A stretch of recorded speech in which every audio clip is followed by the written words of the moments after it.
Samsung Galaxy A40, and let me show you how to wipe cache partition on the following device. So at first you have to switch off your phone, simply click on power key and hold it for a while and click on power off. Click on one more time to switch off. Now tap on power key and volume up keys, hold them all together until you see the logo of Samsung.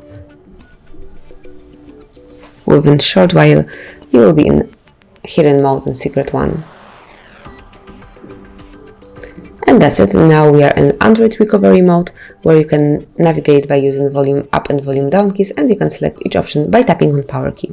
So let's go down with volume down key, and here you will find wipe cache partition. Simply click on power key to select it. Now you have to confirm that you would like to perform this action, so click on yes, then select power key and wait a short while. As you can see, cache wipe complete. So we should now reboot the system. So select the first option and tap on power key.